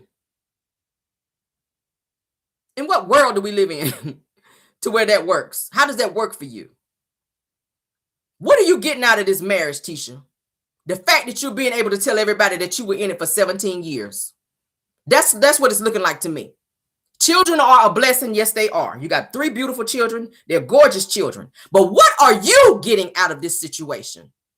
People continue to stay in situations to save face and be miserable and crying their eyes out behind the scenes, but get in front of people and try to flex and make it look like you just have the perfect marriage. Tisha lives to tell everybody, I've been married the longest. She said it on this last episode. I've been married the longest, Kimmy. I've been married for 17 years, and you know how to finagle your way with Maurice. It's called being a grown-ass woman. If you can sit there and talk to Kimmy about your issues, that same mouth that you say you schedule every morning to put on Marceau, okay? We're going to be a little graphic because the kids in school. That same mouth that you talk to Kimmy with, that same mouth that you have to schedule every morning when you hear your alarm clock go off and you got to be on there choking. Well, maybe not, because they putting socks down there. Y'all follow me? Yeah, they putting socks down there to make it seem like they got a little bit going on down there. So maybe you're not choking. Maybe on the smell, but not on the girth, if you will. Maybe on the smell, because he do look like he got musky balls, and I'm just gonna be all the way raw with it. Marceau look like he got musky balls, and I'm just saying, and I ain't even gonna put allegedly on it. I know them things be musky in the morning. He look like he go to bed without even taking a bath. He do. And then when he hear that alarm, Tisha, it's time for my car wash down there. I'm ready. Get your musky ball ass out my bed. He like he got musky balls. I'm sorry. I said, Kimmy, how a person look like they got musky balls? Marceau, how do a person look like they got musky balls? Look at Marceau. He like he got musky balls. You talk a lot of shit, Marceau, but you got musky balls. Not that I smelled them. Or maybe I smelled them through the TV. Just because I'm feeling petty. You like you got musky balls, sir. The only person that like him is Tisha, apparently. And maybe a few side chicks, allegedly. Maybe it's the bitch that was in the hotel when we saw your fat back. Maybe she like him too. Because she sure was taking a whole lot of pictures, honey. Like, yeah. It looked like she smelled a whole lot of that musk down there, baby. Because she was taking a whole lot of pictures of you like he was in a whole photo shoot. Up in that hotel, baby, when we saw your fat back. Because we know that wasn't Tisha doing that. From the way she was crying on national television. I'm just saying. Yeah. You was in a whole photo shoot there, sir, with your fat back out. I remember. Yeah. We had to be privy to your fat back. Not once, but twice. On the internet and on national television. Remember when you jumped out of the pool when y'all was in Vegas to go get Martell when he was getting ready to put paws on Mel? And you was looking like a seal. Remember that? You jumped out of the pool looking like a seal. It was giving seal, if you will. I need it on the shirt. It was giving seal, if you will. You had the body of a seal. Like your father, maybe. Let me show you a picture. Y'all know I'm feeling petty. I have to show. This is show and tell today, okay? You had a body like your father. Yeah, that's a good picture. You had a body like your father. Yeah, that's what it was giving me. Tisha, people trying to break up your marriage. This is what we trying to break up. I mean, let me know. Hurry up. Come on. Come on. Let me know. Let me know. Let me know. We trying to break up your marriage. This what we trying to break up. We want this. We trying to take this away from you. Let me know. Come on. I ain't got a lot of time. Hurry up. Hurry up. Come on. I ain't got a lot of time. We trying to take this from you. I don't know, girl. It's giving me no. I don't think so. I'm not feeling that. If I saw somebody look like that, had a body like that, if my husband had a body like that, I don't know. That's what you go home to every day. Okay. That's what you go home to every day. He already admitted on national television that he put socks down there. So that further tells me what I need to know in that department. Okay. Yeah. That further lets me know. Okay. Because if he's slanging like that, most men that this you know, they don't brag. They more of a show and prove type of person. Okay. Just like a person who really got money like that, you don't hear them flexing and doing all that. You just see it.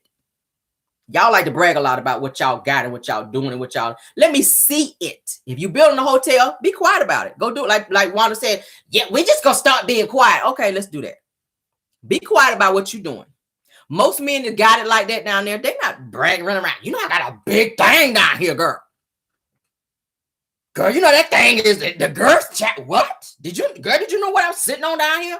They're not on that. Girl, you know that thing so big. Every time I get out the bed, bitch, I fall out the bed because that thing's so heavy on me down there.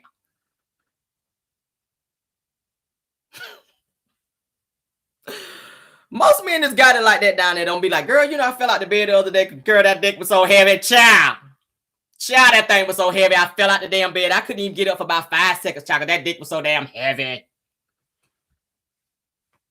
They're not bragging like that, baby. Just know when they come in the room. When they come in the room, just know they're coming in the room. I'm going to say it like that. I'm going to say it like that. When they come in the room, you know they're in the room. Marceau don't give me that. So you ain't got to worry about nobody breaking up your marriage. Somebody say they screaming. Just know you in the room. Just know you in the room. Okay? I don't think he got you over there calling on the Lord. That's all I'm saying. Or Jesus. Or any of his disciples. No one. It's not giving it. Because you're on national television talking about you got to schedule it. That further lets me know that it ain't giving what it needs to give. Okay? Because, baby, if he was on his Aaliyah honey rocking the boat like he's supposed to, okay? Let me rock a little bit for you. If he was over there rocking the boat like he was supposed to, you ain't got to schedule that thing. When he come home from wherever he is, you already got your teddy on. The ceiling fan is already on high. And you already know what's about to go down. Okay? Go on and put your Tyrese on or whatever y'all listen to over there. Okay? Curtis Mayfield, whatever y'all listen to. I don't know what you listen to. Marceau look like he play country when he getting it in. Yeah, Marceau look like he play country. Y'all play country music over there in y'all house. That's what it's giving me. Stand me up side the jukebox. That's y'all be on that bullshit over there. Stand me upside the jukebox, Tisha. Yes, God. Stand you upside the jukebox, huh? Go and cut that ceiling fan on high and stand me upside the jukebox. That's what it's giving me. Y'all ain't playing no Joe over there in that house.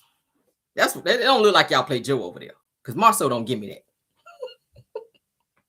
Not Baby Shark. Somebody said Baby Shark. Y'all ain't showing out of here. Please do not be over there playing Baby Shark over there trying to get it in. That's just not. That's not right. That's not right. Yeah, they look like they play. They look like they play country, which further lets me know it's not giving what it is. Somebody said Baby Shark. Let's go back to that. Y'all, can y'all please? Why are y'all like this? Why are you like this, Baby Shark? That's giving hell no. Okay. That's giving hell no right there. But y'all don't look like y'all play no good old R&B, honey. Y'all headboard don't move at all. That's what it's giving me. If you got a schedule, bitch, you ain't doing nothing, no teacher. And you go to bed at 8 o'clock. So you well rested. And you got a schedule? That's why he don't respect you, girl. That's why he don't respect you. It's supposed to be, you know, just at the drop of the hat. And for no reason. If y'all married that long, you should already have it figured out, women. If you're married to somebody that long, you should already have it figured out by now.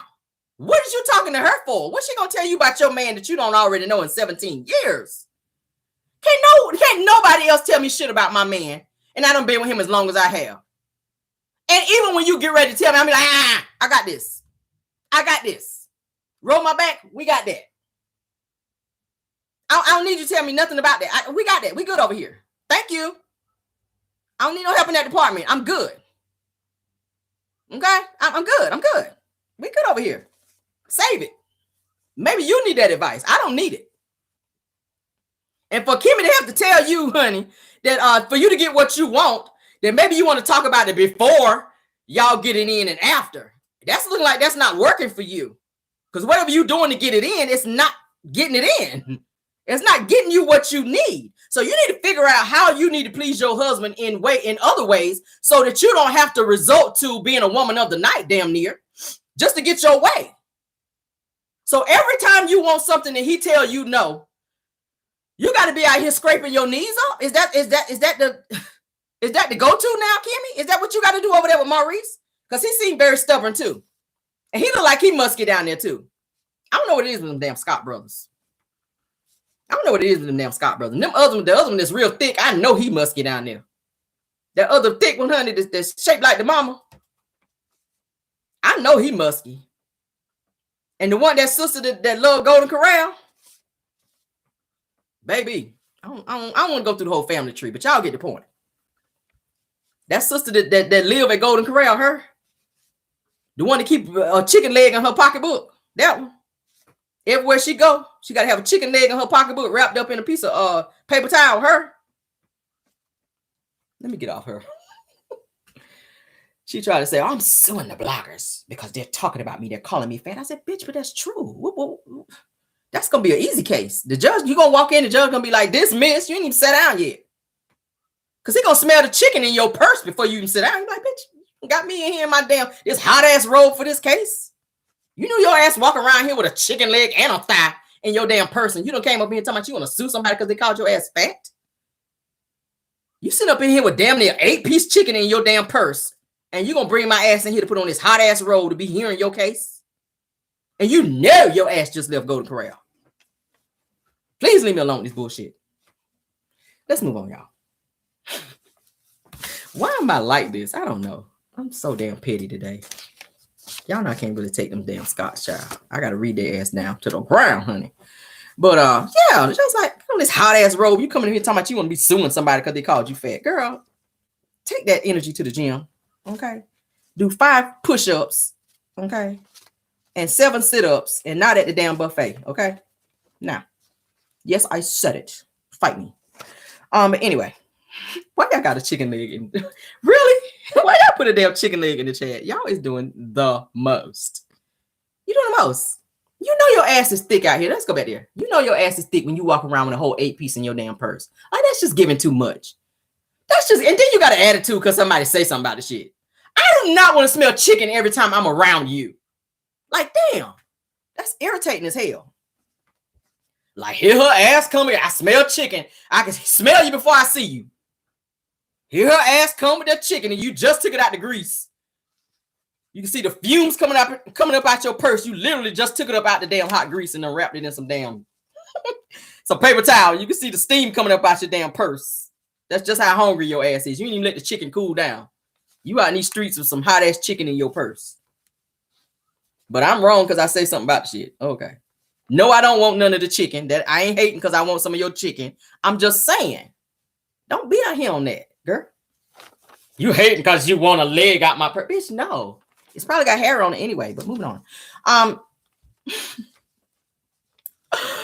I'm on one day. I'm sorry. So, like I said, a lot of people were saying that they feel like with the 100th episode coming in that Melody would probably be, possibly be leaving the show soon. She did announce that she has something really big coming up, and y'all know she has her own production company, which I feel like deep down, I feel like Carlos is kind of low-key jealous of the fact that Melody is kind of making her own way, because y'all know how people feel when you need them. Y'all know how people feel about you when you need them. They really like you. They really see it for you when you need them. But when it's looking like you getting to the point where you don't need them no more and you're making your own way to the point to where you ain't got to fool with them no more, then they start acting a little differently towards you. And they start allowing other people to come on their platform and say little shit to you that maybe they should not say. Or they sit at the reunion and call the side chick the whole buffet, the whole meal. When I was sitting there looking like, bitch, what? Y'all follow me? Because I was saying, Carlos, it's the whole sheer audacity for you to sit there and say that in front of this woman. That was disrespectful as hell, knowing what she went through with Martell. Because Martell said he called you every day. So I know he done put that bug in your ear in terms of what was going on. So for you to sit on national television at the reunion and tell this woman in front of her that coleslaw is the whole meal in front of her, and then turn around at the next reunion and sit your ass on national television and cry and say, Martell, this is your family. I know you want to be back with your family. Melody was everything to you. Bitch, what? It's the back pedal for me.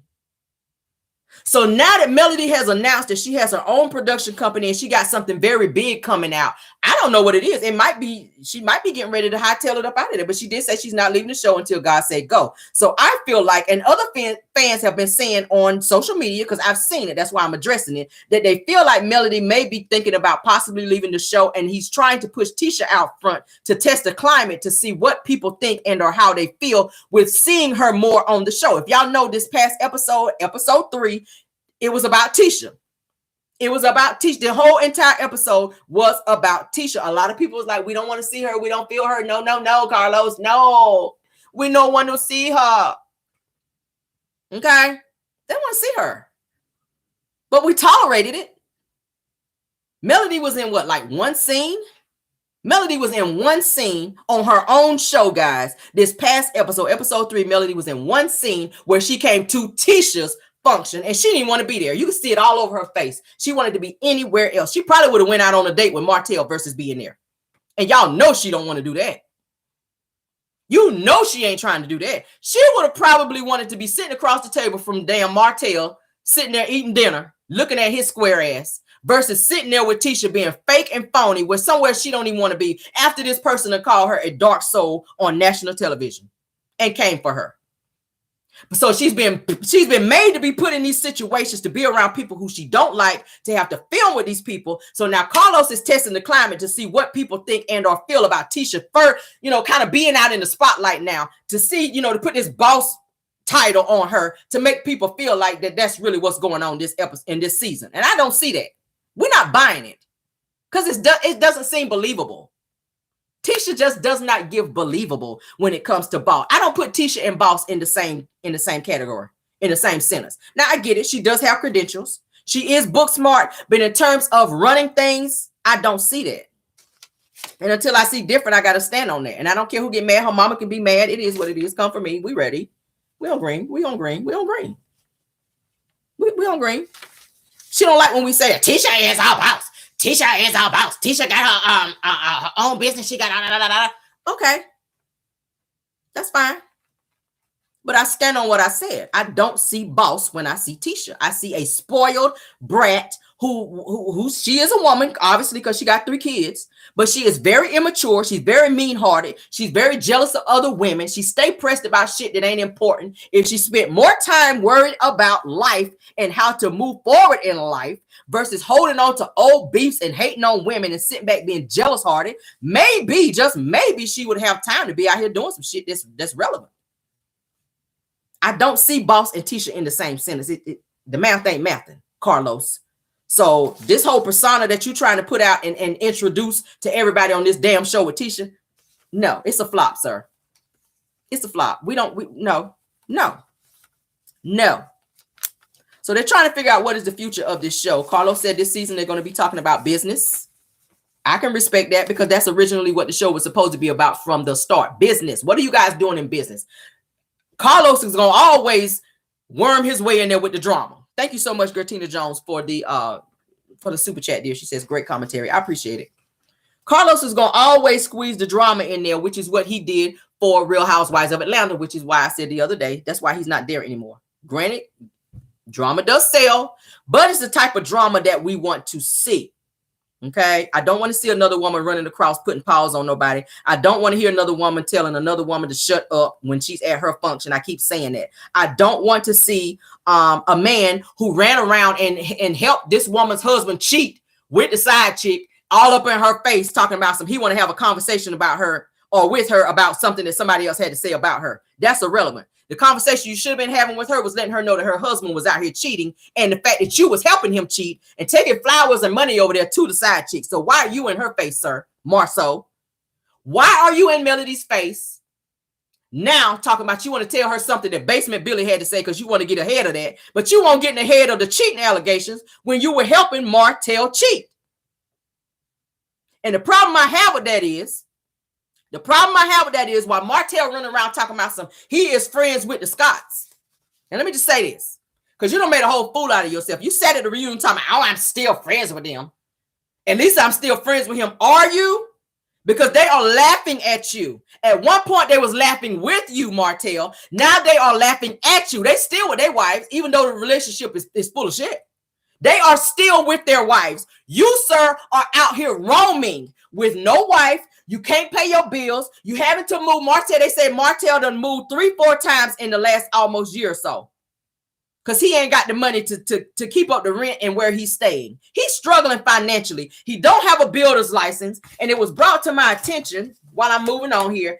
Word on the curb is that Martell is getting ready to help Ariane take the builder's license test so that he can start working in real estate again, since he is unable to pass the real estate test, the builder's license test. So it's looking like he's trying to prep Ariane to be taking, and I'm gonna say allegedly, but it's what's brought to my attention, that he is going to have Ariane take the builder's license test. He can't pass it. It's an open book test. Melody already said she sat there for a few hours and studied and went and passed it.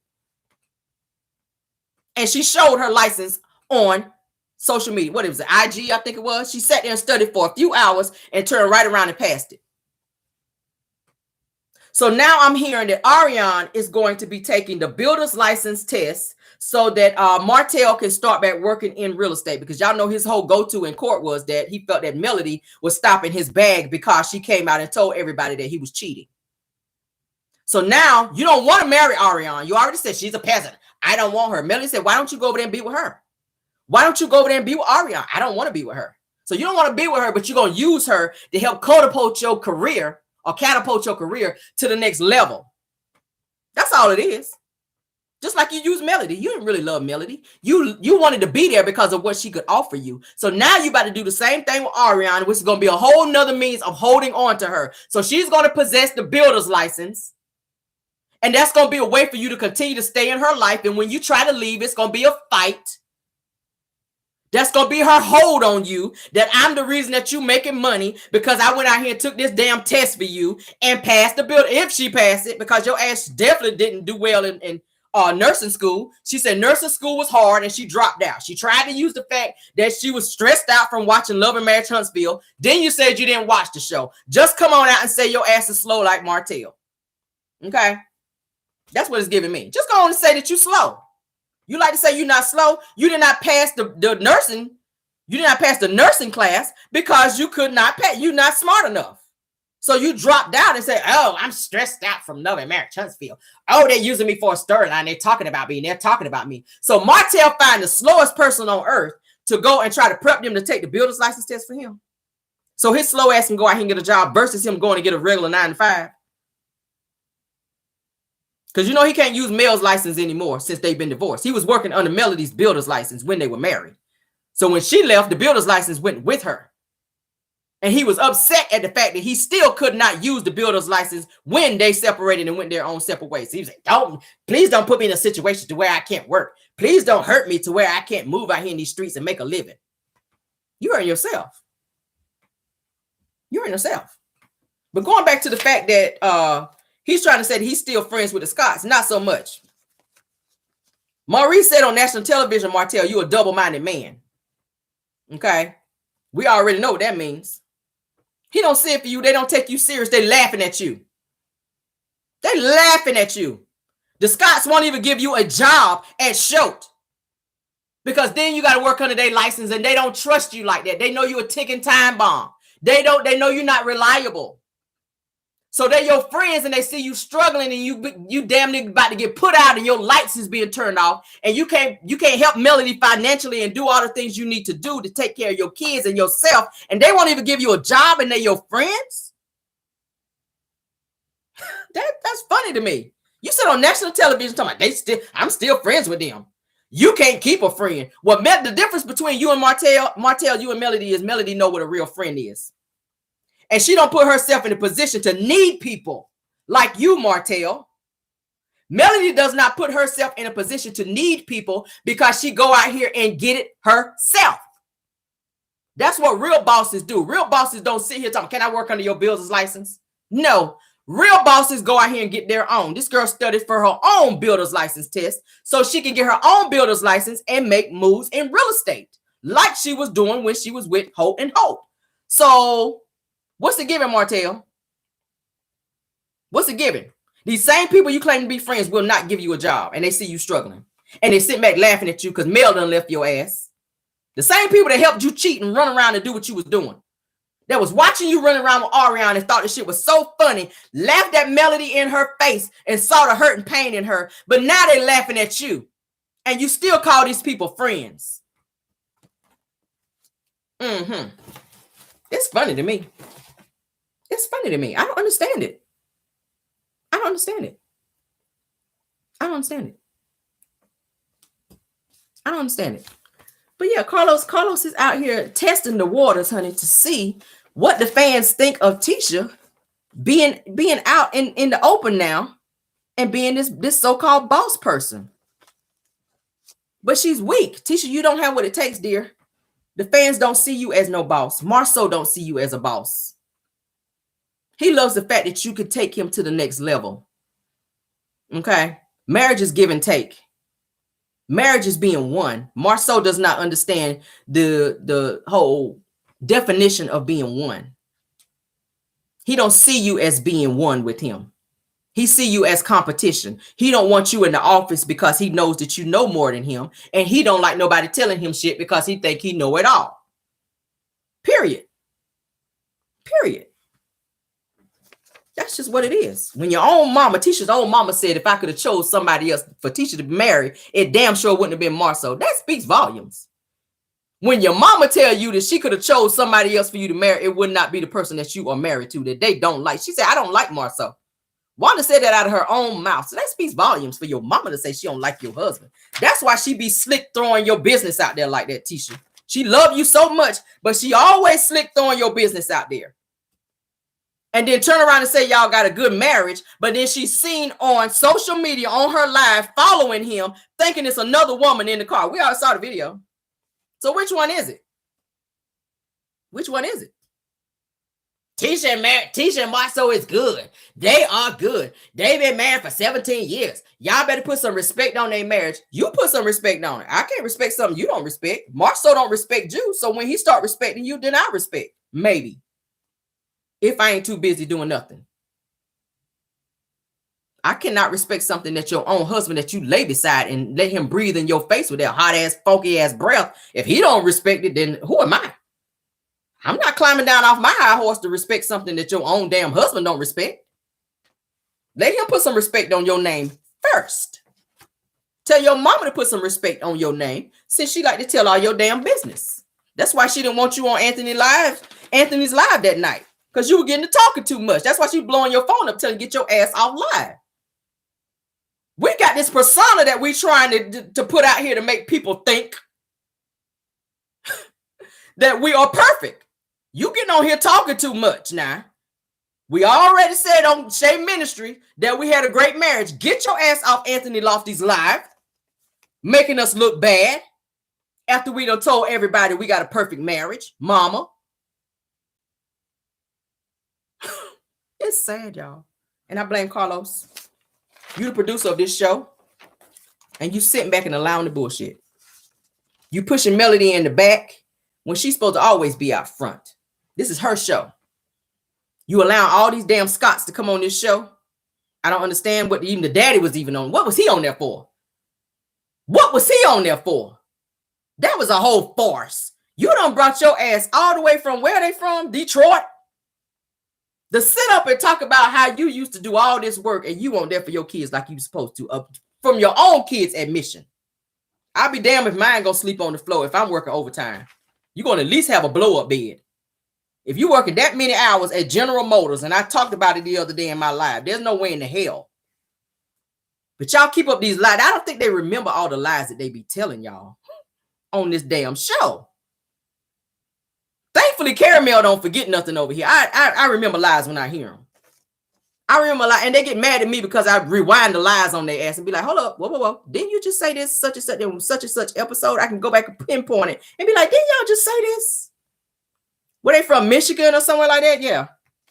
Child, bye.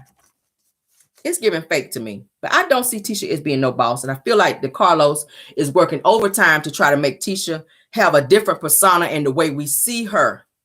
in this particular season because they want to pull her out of this whole I'm going to stay in the house situation so that she can look like a boss this season, because he's trying to pit her against Melody. That's what it is.